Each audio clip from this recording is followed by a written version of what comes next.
I think sort of the Manson story or cult story amplifies sort of basic desires or needs that I do think are more ordinary, just the desire to be loved or seen. And I think it just makes it more overt. And in that way, it made it more interesting to write about in a novel. I read a lot of Mary Gaitskill's fiction, and I think she does an amazing job at writing about female friendship and relationships in a way that leaves it ambiguous and sort of resists an easy reading. So that was really important to me, and Laurie Moore.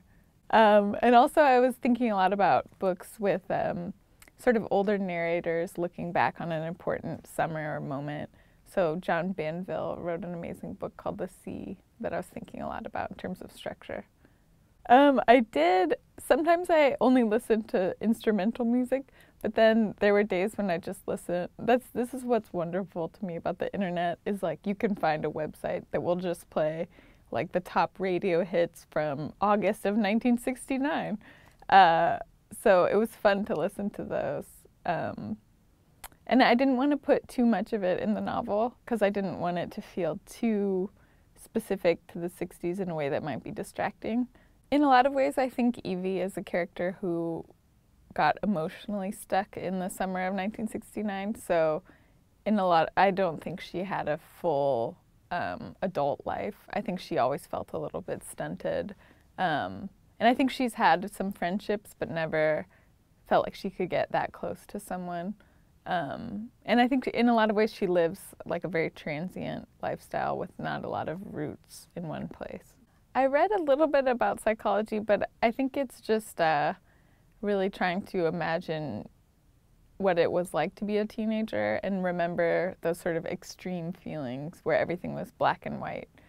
So yeah, she in a lot of ways is psychologically stuck in this moment because she can't really figure out what it meant to her still. She's still struggling to attach a meaning to what happened and who Suzanne really was to her. And who she was to Suzanne. So I think in a lot of ways, yeah, she's sort of at loose ends and drifting. The one who was somehow fun and easy for me to write was Evie's father's girlfriend.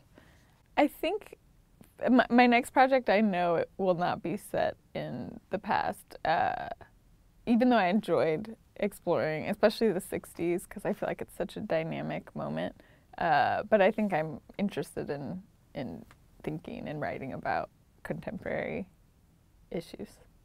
I grew up in Northern California, so the 60s are really present there still, and I also grew up hearing about the Manson murders from both of my parents, who also grew up in California. And so it's a big part of the mythology of the West Coast, and I wanted to engage with that mythology in a new way. In a way I hadn't seen before, which was focused on the girls and the women involved.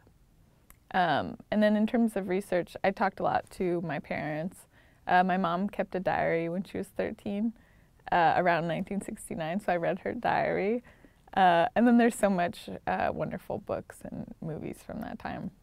I mean, I think definitely the internet or Instagram really focuses on, putting yourself out there almost as an object, and it's a lot about the desire to be seen. Like it's a very literal way of being seen, which I think is the biggest urge in this book is like the desire to be seen and noticed. And I think it's just a matter of having a good social structure around you that doesn't leave you vulnerable. But also, yeah, I don't know what the answer is, which is what's good about being a novelist. Because you don't have to know the answer.